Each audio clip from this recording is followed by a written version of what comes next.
Hey, Steve Mignani here doing the Junkyard Crawl at Bernardston Auto Wrecking in Bernardston, Massachusetts with something large and in charge. Now, a little while ago, we did a couple of Renault Lecharo, little snail mobile homes. This is the real deal. This is a Cabana motorhome. Now, you gotta remember, the first motorhome was built in 1910 based on a pierced arrow. It was small, it was automotive, but it was also big. But as you get into the post-World War II era, motorhomes really took off with companies like Winnebago, Travco, and Cabana building massive vehicles like this based on truck and bus chassis. Now, this one here is probably a 68 through 79, don't know for sure, but those are the years that the Dodge M Series truck motorhome chassis was available. Now, Dodge sold those M300 series, in this case, chassis as a drivable frame, no body. From there, it would be shipped to Cabana's Oregon assembly plant for finishing into this. Now, unusually seen here, a lot of Winnebagos and stuff don't have a driver's side door. This one does. Again, this is a Cabana, and let's look inside and look at that. The door opens, you can get in and out through here rather than going through. Kind of cool. You can see the step right here. You'd sort of jump up and get inside. And look here, Cabana, potato, banana, Cabana Coach, Forest Grove, Oregon, and here's the VIN, et cetera, year of manufacture. Okay, 1970, okay, so November of 70. This is 71. Another way of saying this is the third model year for the Dodge M300 chassis. And again, M stands for motorhome. So Dodge actually sold chassis for motorhome conversion. The market was that big. Now let's take a peek here behind the curtain and see what we can learn. Yeah, you can see this one's got an automatic. Here is the pickup truck sourced steering wheel and column. Even the instrument cluster is Dodge pickup truck sourced. And the torque flight shifter, this puppy right here, saw first in 1965, I believe, in like the Coronet 500 and used in pickup trucks, that same basic handle. But again, that controls a torque flight automatic located underneath the floor. As we make our way, we can see this one has split rims, which are kind of a no-no after 1977, I think it was. See right here, these rims are, I think, probably, what, 16.5s or something like that. The problem with these, of course, is that when you mount or dismount them, when you inflate these things, like 2,000 pounds of pressure that can send you up into the space like a moon shot if you get that flange even a little bit wrong. Now, this is made mostly out of fiberglass. You can see right here, and have up on the front Cabana or Cabana, whichever. Forest Grove, Oregon, or Oregon, you choose. Now, if you have a piano, you're probably going to say Oregon. I say Oregon because I'm an English major. But we can see the windshield here is busted out, but, you know, pretty advanced stuff. This glass may or may not have had a more industrial application, perhaps a Freightliner or a Kenworth. Not sure, or maybe, you know, Cabana tooled up and made glass for these things. But again, fiberglass was the material of choice for most of these things because it was easily molded and inexpensive versus stamping for steel or aluminum. And we have here the side, the awning comes down like this for when you arrive at the campground, have a little dinner party or a little cookout, whatever it might be. So this probably had some nice times back in 1970 when it was new.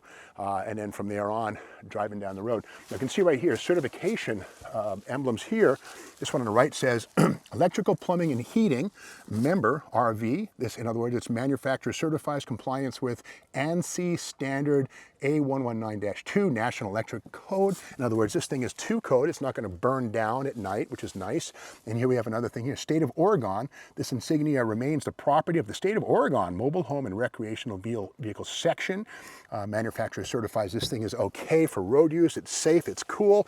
And again, that belongs to Oregon. So they should probably come back and take it home because it's the only right thing to do. Now let's go inside.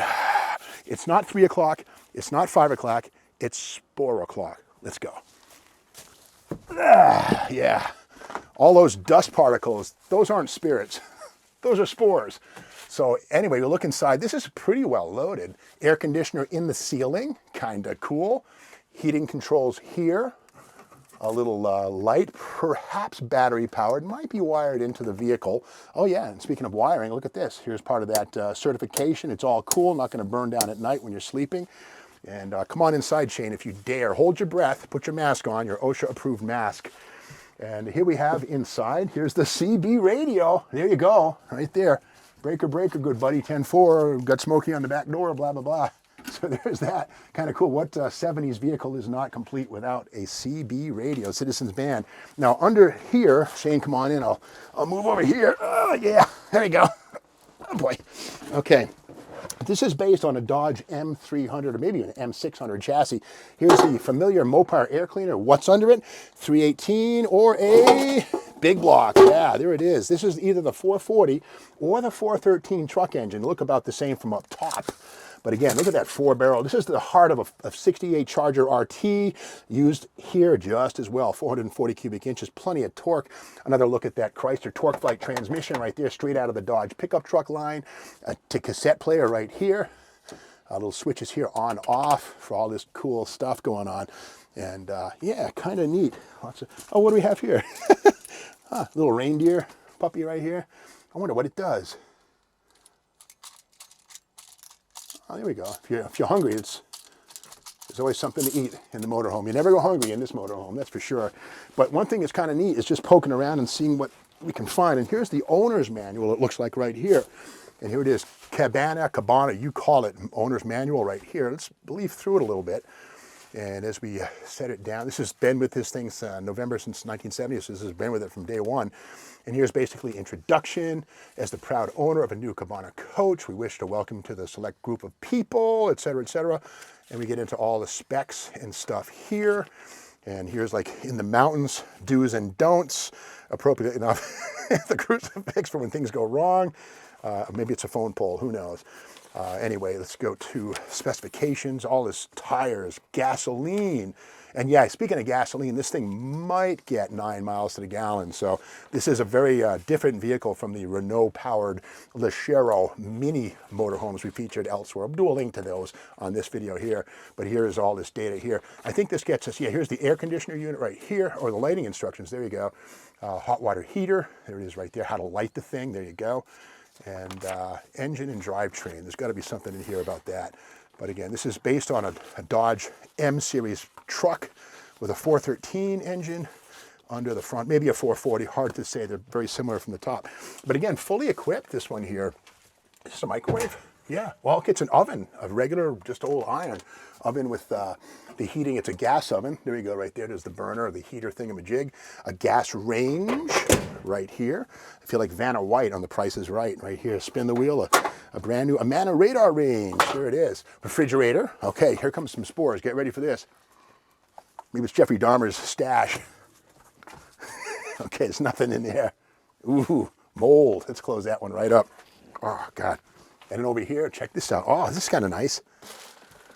Okay, you got to have these. Roach tablets. You don't want your roaches getting hungry. You got to feed them. And in the back, Shane, if you dare, you can go there. I'm not going in there. Check it out. What's in the back, Shane? Looks like the sleeping quarters back there.